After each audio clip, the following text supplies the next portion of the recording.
In the name of Allah, the most beneficent, the merciful. Assalamu alaikum, dear students. Welcome to our post research methods in linguistics. It's our lecture number 3, and the topic of our today's lecture is qualitative and quantitative research paradigm. Being a research student, or if you are studying this course, this is the basic thing that you must know about qualitative research paradigm and quantitative research. So classification of research by method. There is another classification of research by purpose, and we will discuss later. So today we will discuss classification of research by method. By method, what are the research paradigms? What are the research approaches? So mainly there are two approaches which come under the classification of research by method: quantitative approach and qualitative approach.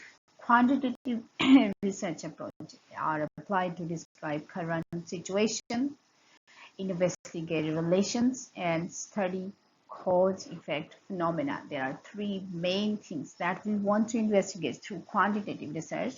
And the major difference between qualitative and quantitative research is the nature of the data collection, tools, and analysis. Here in quantitative research, we collect numerical data. We want to use, or we want to investigate a phenomena. We want to collect numerical data, data in numbers, in statistics. And what are the nature of the topics that we can go through by this quantitative research? We want to discuss, we want to investigate the current situation. Think about pandemic disease or COVID-19 in this situation. We are being a teacher and students, we are shifted to online learning systems.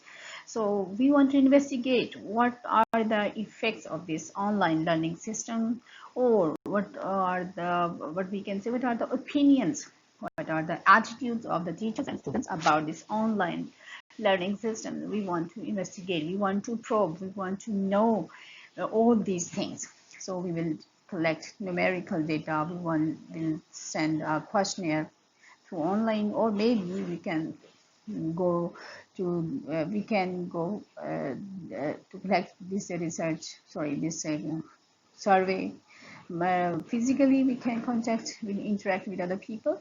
So this is about current situation, current conditions, or we want to investigate different relationships between different variables, between dependent variables or independent variables.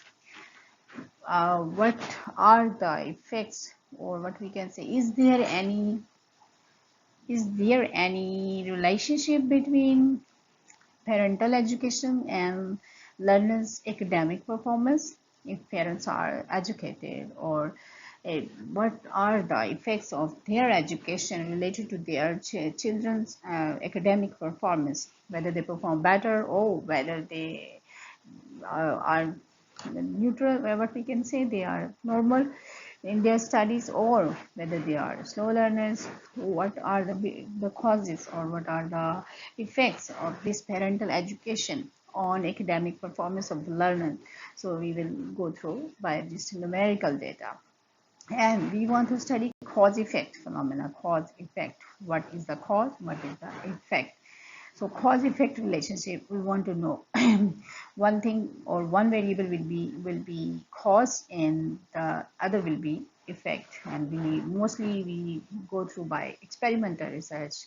If I apply, or if I employ or use some online learning system, or some, what we can say, internet, I use internet to teach my learners, to teach one language skills, to improve their language skills. I use internet material, I use videos, or that sorts of things. So I want to know about the cause of this, effect of this phenomenon. effect of the videos, effect of the online learning material that is available, and that I want to investigate whether it is effective or whether it is not effective, whether it's uh, not too much difference while I'm using this online learning system, or the traditional classroom learning material is better than this one. So these are the some basic things that we need to discuss about the quantitative research paradigm. So there are mainly, we have discussed mainly, there are three things: current situation, we want to probe current situation, or we want to investigate relationship between two variables, or we want to see the cause effect phenomena under this quantitative research paradigm. So see this, there are four sub classification of this quantitative approaches. Number one is there survey research or descriptive research. Sometimes we say survey research or sometimes descriptive research. Correlational research, causal comparative research, or experimental research. These four sub-classifications come under the quantitative research approaches. We cannot say survey research is a qualitative, or correlational research is a qualitative research paradigm, or causal comparative or experimental research is a qualitative. No, these are sub-classification of quantitative research approaches. So what is survey research, or what is descriptive research? Survey research determines and reports the way things are. It involves collecting numerical data in all subtypes that we are going to investigate. In survey research, in correlational research, causal comparative, or experimental research, we collect numerical data. Although we can use mixed method research, but mainly, majorly, or the basic thing that we use numerical data. There must be also numerical data. So numerical data to test hypotheses or answer questions about the current status of the subject of the study. So we need to investigate, or we need to answer our research questions that we have formulated. After selection of our title, topic, after approval of our topic or title, we need to formulate research questions or hypotheses. If we are conducting this experimental research, we need to make a hypothesis. Or if we are not conducting experimental research, there is a survey research, there is a correlation research, there is a causal comparative research, we will formulate research questions. So one common type of survey research involves assessing the preferences, attitudes, practices, concern, or interests of a group of people. So what we investigate, what are the preferences of the people, what are the attitudes of the people, or what are the practices, concerns, or interests of a group of people about a particular phenomena. So we want to investigate all about these things in survey research. In a descriptive research, we will see the example later on. Survey research data are mainly collected through questionnaires, interviews, and observations. Mixed method approach, or what we can say, we use triangulation of the research methodology. Triangulations mean we use more than one data collection tool. Or mixed method research means we use qualitative research methods or quantitative research methods. So here you can see questionnaire, it's a quantitative; interviews, it's a qualitative; and observation, it's also a qualitative. So we mix all these things. It means mixed method research we can use. For example, but mainly we have to conduct questionnaire. First of all, there must be numerical data in this survey research or in quantitative approach. So example, you can see, how do second grade teachers spend their teaching time? We want to know about their spending time, in the classroom, in what way they spend their time. They spend their time in delivering of the lecture, or they spare some question answer sessions, or they what we can say, there is some sort of practicality involved. They involve their learners to do some sort of practices about the theoretical knowledge or that they deliver in their lectures. So we want to investigate about the activities of the second grade teachers in their classrooms, and we will conduct questionnaire, or we will go to conduct interviews, and we will do observations. Number two is their correlational research. Correlational research involves collecting data to determine whether and to what degree a relation exists between two or more quantifier variables. A variable, what is a variable? It's a concept that can assume any one of a range of values. For example, intelligence. We want to see there are different level of intelligence, uh, or there is a height. There are some, or we can see the different levels of height, 3 feet, 4 feet, or 5 feet. And there are some other test scores could also be variables. Anything there is a change, or there is a range of values, we can assume it's as a variable. So at a minimum, correlation research requires information about at least two variables. There must be from a single group of participants, two variables, right? But we want to see the relationship. If there is one variable, how can we investigate relationship? Because there is no other things where we could compare. So we want to investigate relationship, whether and to what degree a relationship exists, right? We are not going to conduct research why this relationship is existed, just what degree is there any relationship existed, or if really the relationship is existed, to what degree, right? Examples, you can see the examples. What is the relationship between intelligence and self-esteem? So is there any difference, or is there any relationship? Sorry, it's not a difference, about it's a relationship. Things are correlated. If there is a what we can say, intelligence is there, self-esteem is also there, or intelligence is there, there is no concern of self-esteem over there. So we want to know, we want to investigate the relationship between these two quantify variables. One variable is intelligence and the other variable is self-esteem. So at least there must be two variables, right?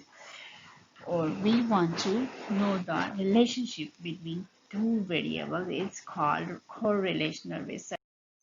The third type of quantitative approach is causal comparative research, the cause and effect. We want to investigate an effect of one cause. We want to investigate effect of one independent variables on dependent variables.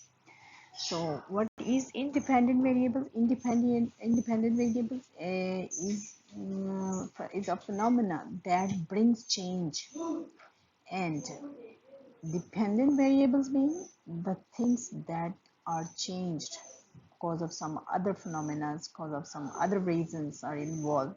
So the changeable things, where the change occurs, the phenomena where change occur is called dependent variables, and the phenomena or variables that brings change, it's called independent variables. So here in causal comparative research, we investigate what is the cause and what is the effect, what is the reason and what is the result.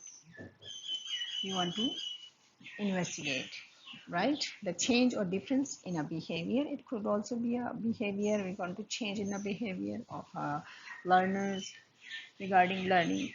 There are some skills or language skills, or academically if they are involved in some sort of situation. So we want to know the difference in behavior or change, right? So these sorts of things we do in the causal comparative research. See the examples. How does having a working mother affects the child's school absenteeism? If there is a working mother, so maybe there is a possibility, or there is what we can say, The problem could be created about absenteeism. Her child or her child could be affected in the way that most of the time he is absent from the school because she's a working lady, she's a jobbian, she is unable to manage the time. Sometimes there are some other related issues could be created because of this working mother. So we want to investigate. Right now we are unable to know, we don't know the effect of this being working mother has an effect on school absenteeism of the children. We don't know, but we want to investigate. We want to know. We want to probe this cause and effect. What is the cause? Cause is a working mother, or what is the effect? It's the absenteeism of the child or school children. So we want to investigate whether there is a cause effect relationship, what we can say, or what is the cause or what is the effect of this phenomenon. Under this paradigm we do these sorts of studies. Number 4 type is experimental research. We investigate in a sense that we do experiments, or for this purpose at least there must be two variables, one independent variables and then the other is dependent variables. So one is what we can say controlled variables, that could be there must be two groups, one independent group or one control group, and we want to investigate the effect one or more dependent variables in this situation. In previous research type, in causal comparative, we also see the effect of something on other things. What we can say, the one dependent variable and independent variable has effect on dependent variables. But what is the main difference between causal comparative research and experimental research? In causal comparative research, we don't have any control over the participants. We don't have any control over over the variables, right? But in experimental research, we have some sort of control. We have some sort of control over the groups. We have some sort of control over the participants. We want to change, we want to know, we want to investigate the cause-effect relationship, and we put the participants in a control setting, or we divide the groups in two groups. One group is called control group and the other group is called experimental group. So through experimental group research provides the strongest results of any of the quantitative research approaches because it provides clear evidence for linking variables. What is the link between two variables we have investigated by experimental research? So this gives us a clear understanding or strong results. And this is considered a rigorous type of research as compared to other researches. However, to conduct experimental research is not an easy task. So as a result, it also offers generalizability or applicability of findings or to settings and contexts different from the one in which they were obtained. The main, but we can say the main benefits. We can generalize a thing. Also, we can generalize the things by conducting other researches also. But here is also what we can say one major benefits that we get generalizable. We got the findings, we can apply those findings in other situations that are some sort of in some extent the situation is similar, or to some extent we can say similar situation is different one. We can apply these findings into other findings. For example, one researcher has completed his or her research about the effect of videos to teach pronunciation of 8th graders or 10th graders. So what we can see, he performed an experiment He divided the groups, he divided the class into groups, or he selected the groups or selected the participants randomly. What is random sampling, or we will discuss later. It's not our today's topic. So he selects the groups randomly. He divides the groups into halves. One is control group, one is experimental group. So he want to know the effect of videos on improving pronunciation skill of eighth graders. So in this way, he performed this experiment completely, or this is the whole procedure about this experimental research, and this is the long procedure, what we can say, or it's more difficult experimental research is as compared to other subtypes of quantitative research like survey research, correlational research, or causal comparative. Here we need to control the situation. So we have divided the groups, divided the class in two groups, control group and experimental group. To control group, we are giving some traditional type of instructions, or in experimental group, we are giving them innovative type of instructions, like we are using videos, phonetic videos, or any other related videos. We want that there must be improvement in the pronunciation, in the speaking, in the oral ability of the learners of eighth graders. So after that, the data collections, and we do analyze the data and we see the difference. So what findings we got, we can apply those findings here in our context, in our, what we can say, in Pakistani context, we have conducted this research, so we can apply these findings into other types of settings. In India, what we can say in Bangladesh, in other countries, we can say these, or throughout the world, we can also apply these findings that really, and when we have conducted this research, it doesn't mean we are the only solely single researcher. We have gotten support of other researchers, of other past researchers also, in what way we have completed our research. So we can apply these findings into other situations also. If phonetic videos, or if videos related to language skills are helpful in this context, in our context, it could be helpful in other settings. It's called generalizability or applicability of the findings. Here, see the example. Is there an effect of reinforcement on students' attitudes towards school? So it's a experimental research. As I have told you, all the procedure, we will apply this procedure to investigate these research questions. Number two type of qualitative approaches. We have discussed quantitative approaches. There are four sub-classification of quantitative approaches.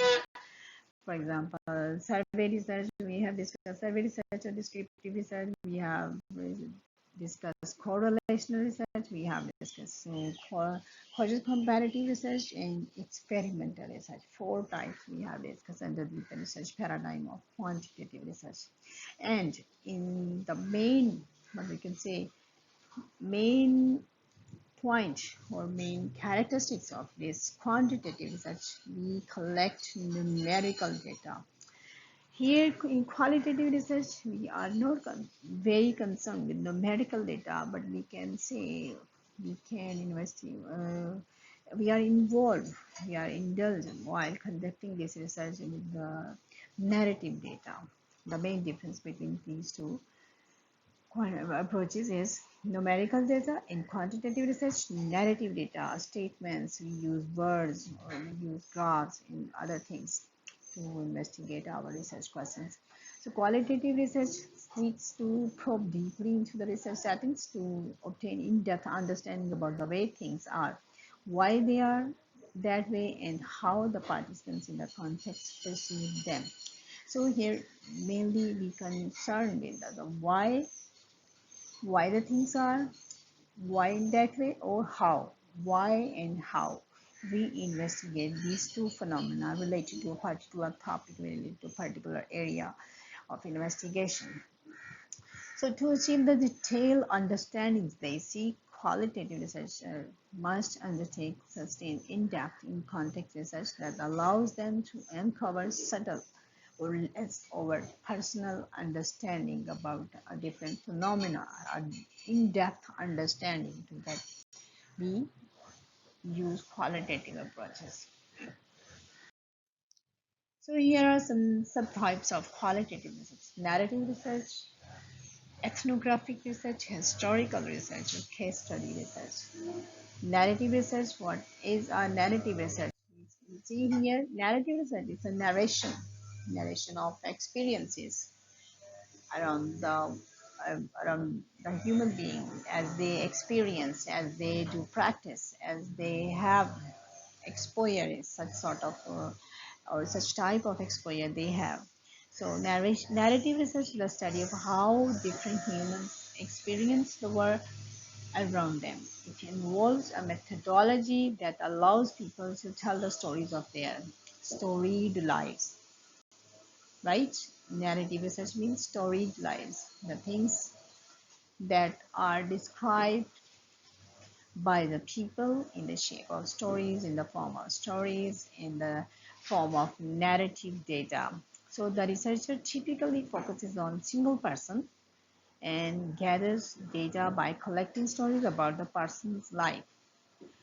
Mostly, what we can say, it could be a single person in most of the cases. The researcher, participants, and construct a written account, a detailed, in-depth written account known as narrative about the individual's experiences and the meanings the individual's attributes to the experiences.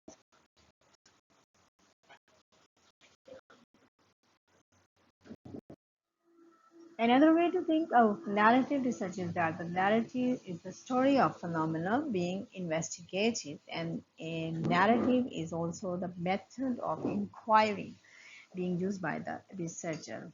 So one of the goals of narrative research in education is to increase understanding of central issues related to teaching and learning through the telling and retelling of teacher stories, right?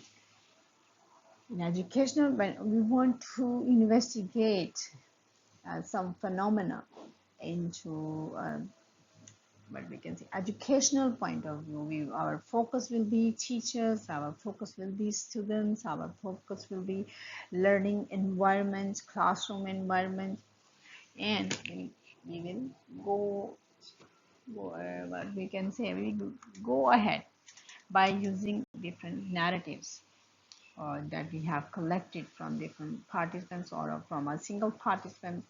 It depends upon the nature of our study in what way we are going to investigate.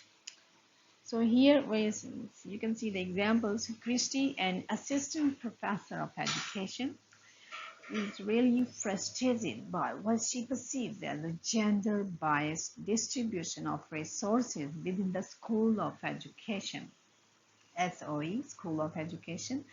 Maybe she has noticed about that.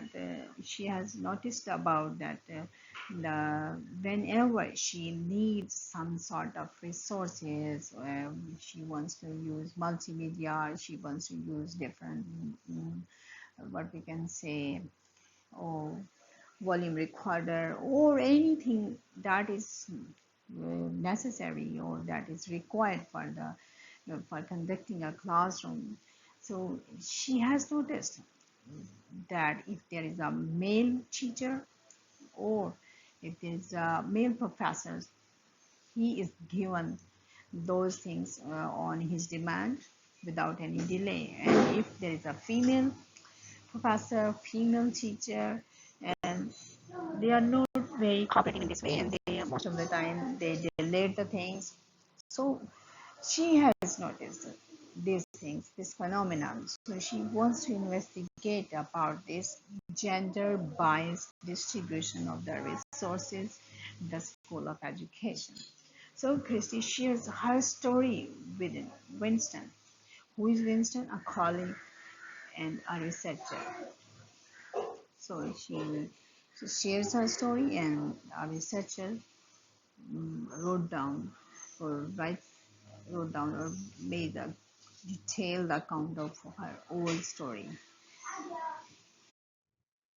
Next, there is ethnographic research. What do you understand by this ethnographic research? Ethno means people, folk, or ethnographic research means the research that is related to the people, people's life or social life.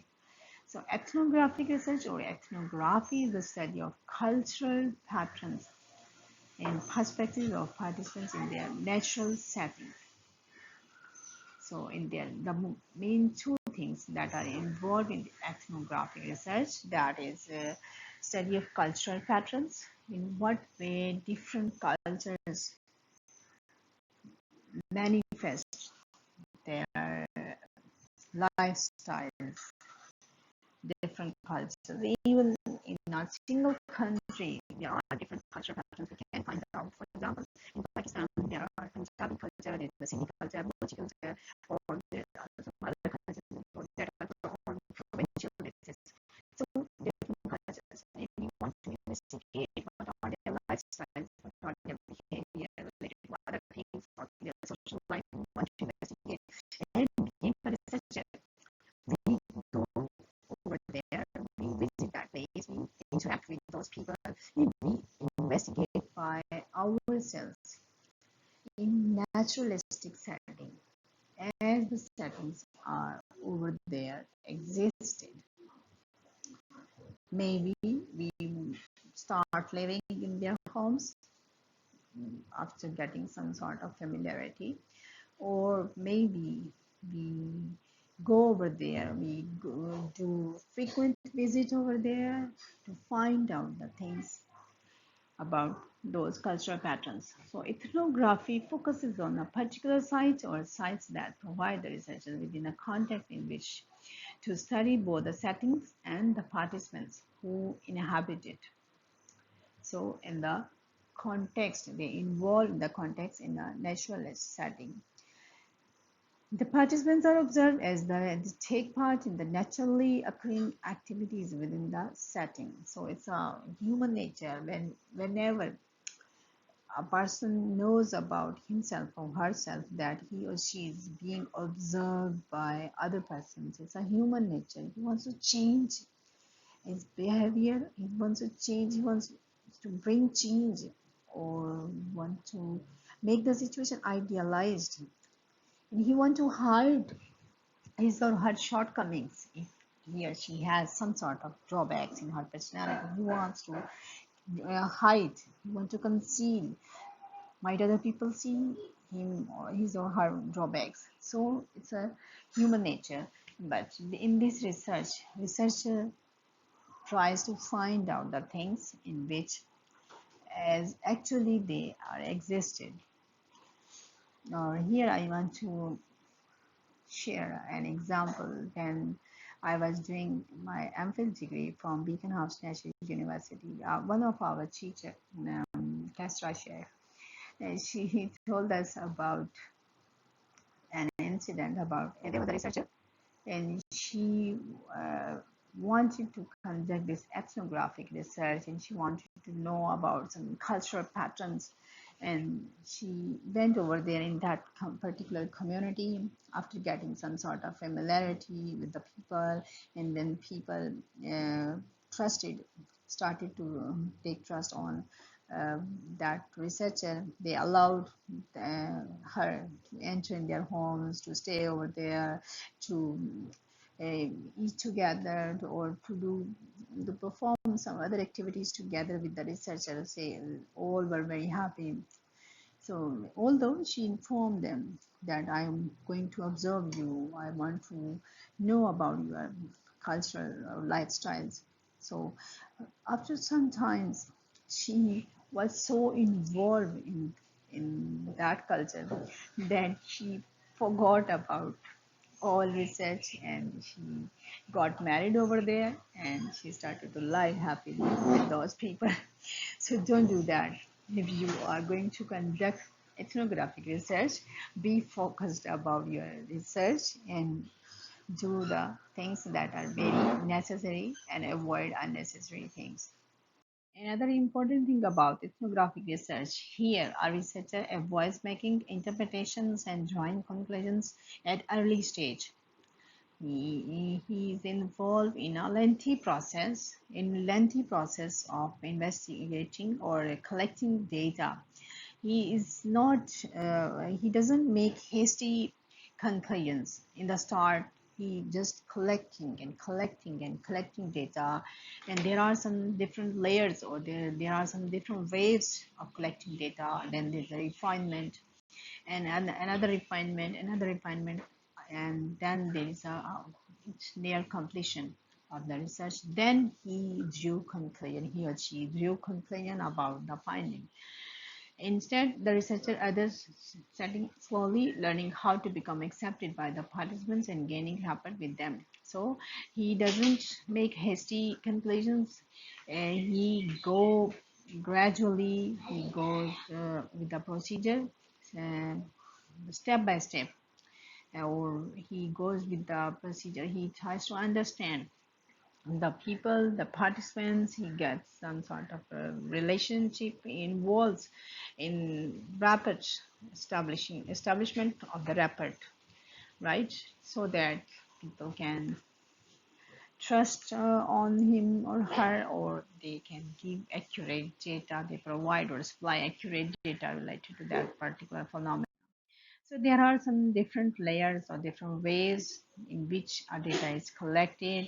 If there is a one way or one stage or in one phase, then another phase involve observation and interpretation about the context and participants. Then again, examining those information that were collected in first phase, and again a refinement of those information, and examining the information that are collected in the second shift or in the second phase. Then all our research tries to make correlation between all these things that are related. Then the information, or that the data that is now he is collecting, it's very similar to already he has collected, or there is no much difference, and the things are in the sequence of straightforward, and things are going in the straightforward way. So then collecting in another way, after 2 or 3 stages or refinement of all these data, he just obtained a deep understanding or clear understanding about the context and participants that are involved in the research. So one another main thing about this ethnographic research, lengthy engagement in the setting. A researcher has to stay for a prolonged period of time. A researcher has to involve or indulge in this research process, worthwhile, lengthy engagement. This is a key facet of ethnographic research. The researcher organizes the data and undertakes a cultural interpretation. The results of the ethnographic study is a holistic description, overall description, and cultural interpretation that represent the participants' everyday activities or values and events. So, a researcher has collected all the things about the participants' activities or values or events about the particular topic or title that he is going to investigate. Here, see the example. What is the Hispanic student culture in an urban community college? So, what a researcher will do?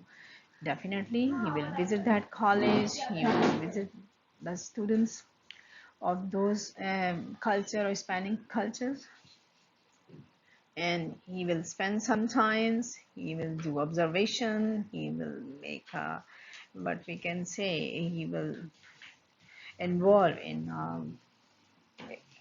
interview, or he will collect it a more and more in-depth understanding, to get more and more in-depth understanding. That research will be conducted by a researcher in this way. Number 3 type is historical research. Historically research, or we go through and in a historical way, the things had gone, the things had passed away, the things are now, we cannot see them anymore, they have become the part of the history. So we want to investigate the historical events Historical research. The purpose of historical research is to arrive at conclusions concerning cause, effects, or trends, not in the current situation. Instead, the cause and effects or trends in the past that may help to explain present situation and anticipate future events. So the things that had gone, the things we cannot see them anymore, but here we can also involve in the cause effect. So cause and effect in the current situation is a causal comparative research, or cause effects in the past situation. It's a historical research. For example, in educational problems or issues grading policies for school college learners that can be better understood in the light of past experiences. The last type of qualitative research is the case study research. So how many types we have discussed? We have discussed three subtypes of qualitative research. Number one was their narrative research. Number two, there was ethnographic research. Number three, there was a historical research. And number four is case study research. So case study research is a qualitative research approach to conducting research on a unit of study or a bounding system, where it could be an individual teacher, or it could be a one classroom, or it could be a one school as a unit. We can investigate a phenomena about a particular area of interest. So case study research is an all-encompassing method covering design, data collection techniques, and specific approaches to data analysis. It means it's a proper research type we go through by after selection of the topic. We go through in this research as what we can say the proper procedure we involve, and we adopt a proper procedure to complete this research. A case study is different from the other field-oriented research approaches such as narrative research and ethnographic research. So, what we can say in narrative research, mostly in most of the cases, there's a single persons. But in case study, we can investigate a single person. We can investigate a single unit of an organization or a school or some other related units we can also investigate. But in narrative research, there is only one single person involved. Or in ethnographic research, we see the cultural patterns. We see some sort of the participants in attitudes or their everyday lives. We want to investigate how do central office personnel, principals, and teachers manage to cope with the multiple innovations.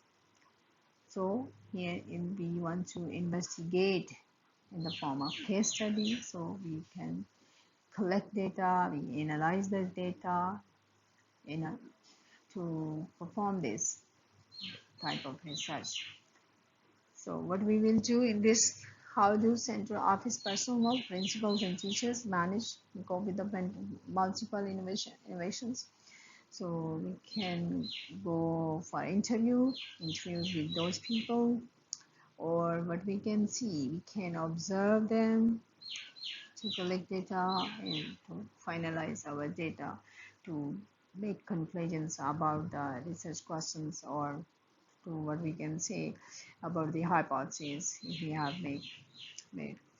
So in this way, we finalize our research. So this is end of our today's lecture.